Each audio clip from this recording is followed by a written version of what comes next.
The First World War saw unprecedented sacrifice and loss. The number of those killed and injured meant that few families and communities around the world escaped its horror. But thanks to the selfless courage of our forefathers, the Great War also paved the way for the world we enjoy today. People from all walks of life, including thousands of rugby players, left their homes and families for the battlefields in order to protect freedom, democracy, and their mates.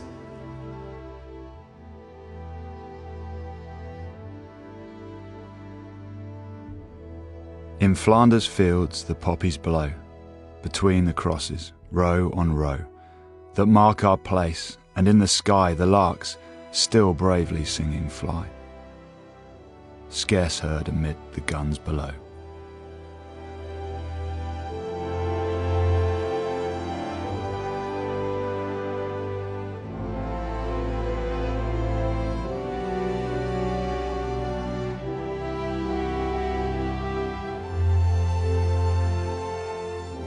Between 1914 and 1918, the First World War was fought. More than 70 million military personnel were mobilised, including 60 million Europeans, in one of the largest wars in history. It was the first war of the mechanical industrial age, with the introduction of new military technology including poison gas, aircraft, tanks, and heavy artillery. But it was still fought with old-fashioned ideas and tactics. The result of this was the loss of unimaginable numbers of soldiers.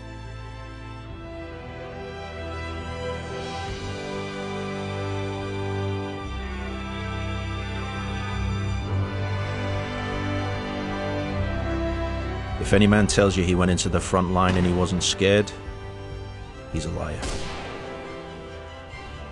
Dear God, I'm going into grave danger. Please help me to act like a man and come back safe.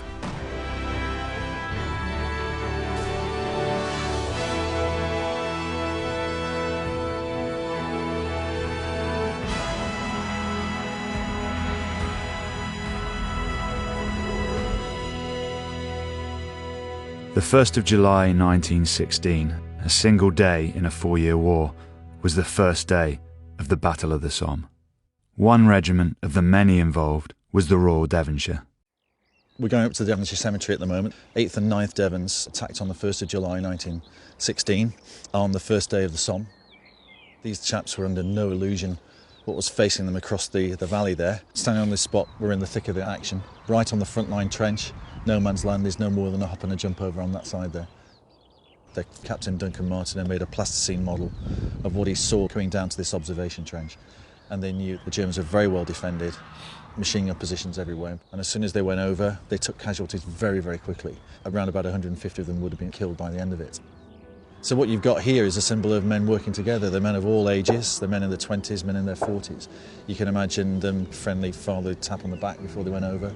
The really moving thing about this is that the people who came up afterwards were of the Devons as well. So they brought these guys in here and you can feel the grief.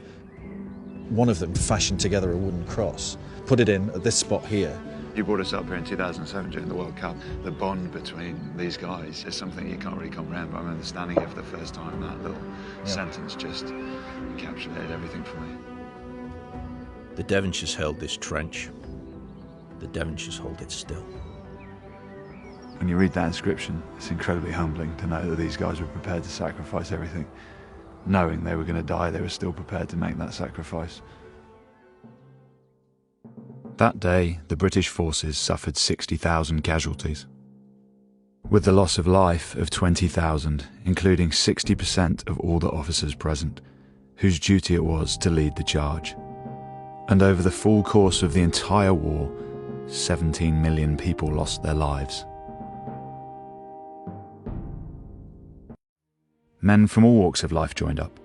Rich and poor, doctors, farmers and factory workers, many having never left their communities, stirred up by a sense of duty and an aggressive recruitment drive. As they headed to war in their millions, the women took up what had traditionally been men's work as well as newly created jobs for the war effort. All were driven by a thirst for adventure and to stand up for their country. So when you walk through these graves that stretch on for miles and miles, you can get an appreciation for the magnitude of the sacrifice that happened. You can sometimes lose a sense of the individual, that each and every one of these markers is a person with a story to tell, a life lost fighting for the freedom that we enjoy today.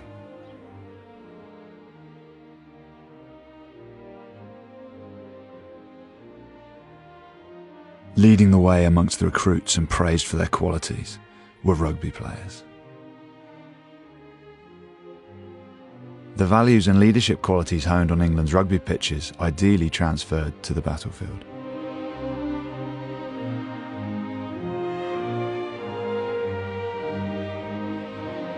Rugby football, above all games, is one which develops the qualities that go on to make good fighting men. Up and down the country, rugby players signed up en masse. The men of Tyndale were no different. So before the war, Tyndale were a very successful rugby club, winning a number of Senior Cup, I think 4 in total. I believe a number of the players from Tyndale were awarded medals for bravery, or... Yes, I think 35 medals in all, military crosses, 60 to lads SOs. from the rugby club? Yes. Wow. Yes. One player was Davy Foster, who played for the club both before and after the 14-18 war. His story was particularly interesting because he was a batman for a Colonel Robb, who was also a Tyndale player just before the war. Colonel Robb was injured on the Somme, badly injured, and Davy Foster carried him 600 yards back and was awarded a medal because of his saving the Colonel's life, really. Wow. But who was also a teammate. And he was then, also, essentially. they were teammates. Yeah. And the Davy Foster story went on because his son, David Foster, fought in the Second World War and was killed escaping from a prisoner of war camp in Italy. Wow. So this family bravery carried on into the Second World War. The Tyndale rugby players were among the Northumbrians who flocked to the colours in their thousands. They sang as they marched to the front, to stand shoulder to shoulder with their comrades against the battle-hardened German troops. Do you know much about the Tyndale lads? 49 players died in in World War I. Yeah. Unbelievable. I think pretty much all of the first and second team signed up, but 49's a big loss. And of the Tyndale lads, it was 35 medals for bravery. It's got to make you That's proud. incredible. Yeah, definitely. What's the reason that rugby in particular would mean that the guys would want to go up and join all together? I think the team spirit and, rugby, I'm not being derogatory to the sports, but it's such a team spirit. You play for each other, you've got a respect for each other, you've got respect for the referee as well. Yeah. And, if you want to go with your lads, you want to help your own guys out, you want to help them out on the pitch where if you're all going to war, you want to help them out there and you want to have their backs. And you know that they've got your backs as well, so... Still got that core of farmers and brothers. Yeah. There's 3 of us here. There's Johnsons, Outsons, Franklins, Ridleys. There's a lot of still brothers playing for the... You could get first 15 of brothers at Tyndale, yeah. And which reflects so well. Next time you go to the club, look at that memorial and look at the number of names that are linked, If you look back in the history books, they call it the golden era. Right. You'll probably say that this is the golden era, right? you're in it now. What does it make you feel about those guys? Does it stir anything up? How do you feel? Awfully proud of them, really. Going off, winning something, putting their lives at risk. Because, they knew exactly what they were in for before they left, didn't they? Yeah. But... Did they?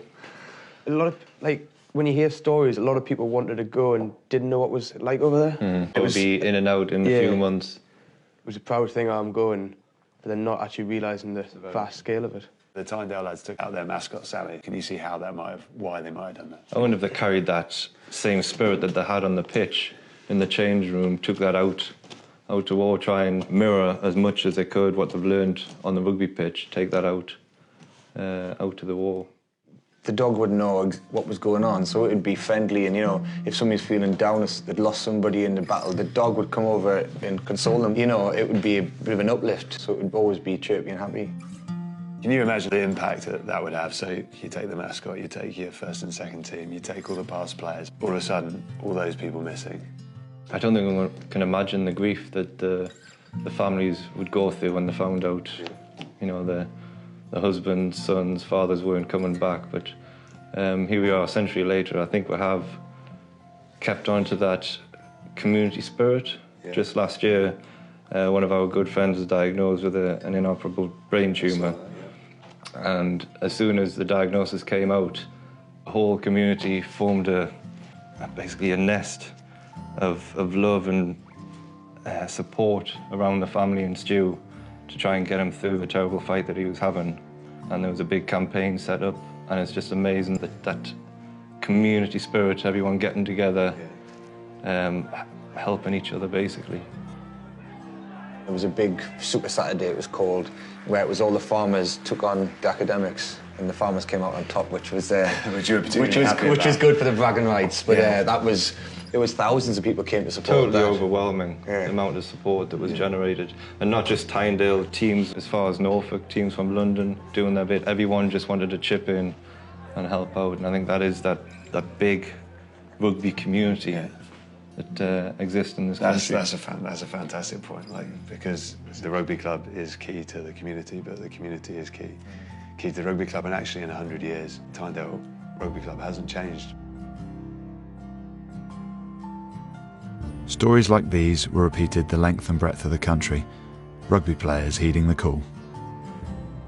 One such school and affiliated club was Merchant Taylors.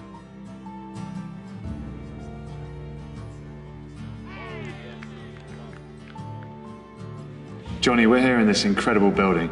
It is just quite overwhelming. And when you walk in and see this board and the list of names, it's just enormous. Tell me a little bit about what this room means to the school and some of the names on it. Well, we're right in the heart of Merchant Taylors School here. This is the entry to the Great Hall where the boys go for assembly nearly every day. So they walk past this board and they see the names of those who were lost in the First World War.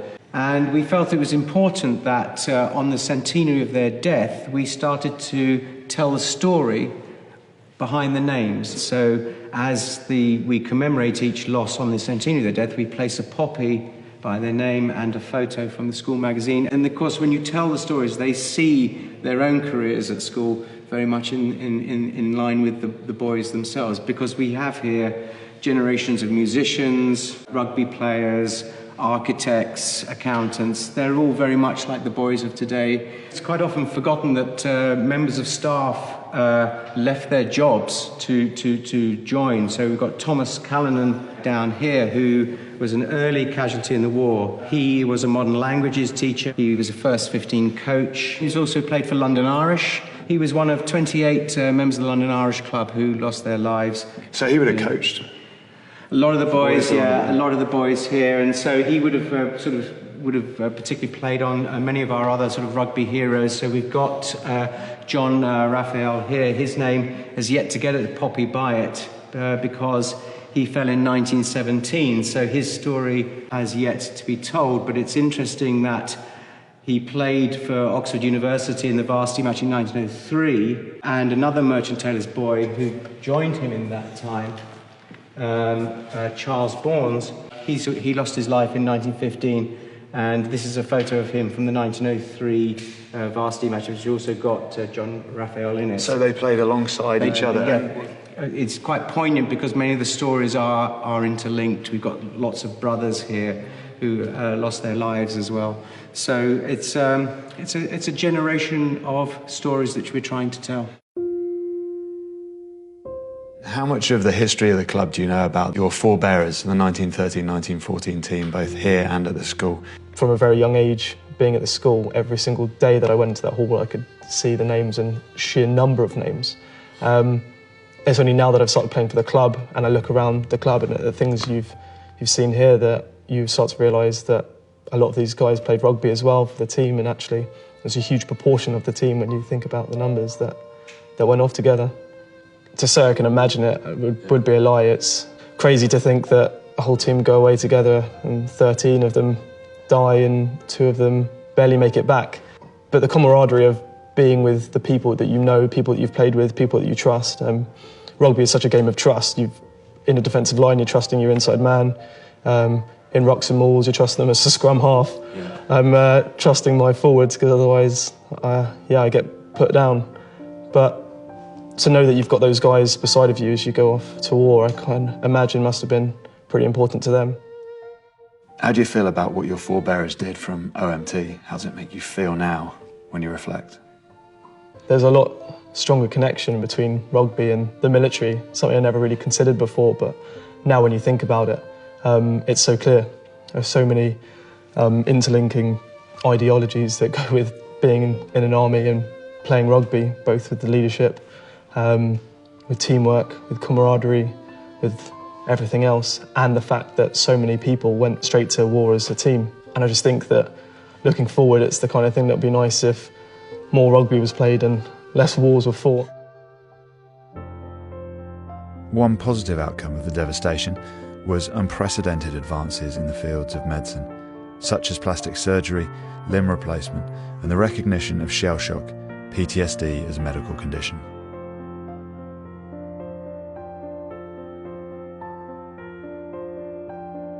So in the same way that First World War German shell casings have been recast to form the symbolic flowers of hope that adorn the rose and poppy gates, a new perspective can grow out of the fire of war. Injury or disability does not have to be an end, it can be a new beginning.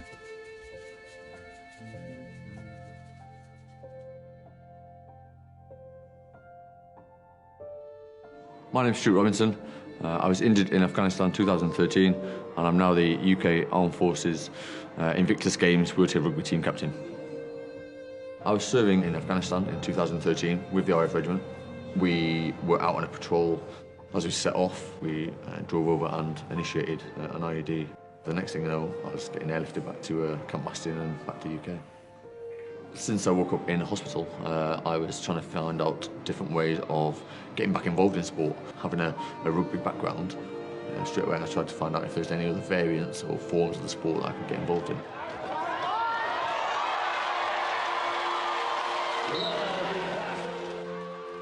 Having a platform to play on, to play the rugby, it's a great opportunity to continue on with my life rather than letting the injuries that I sustained define who I am. So.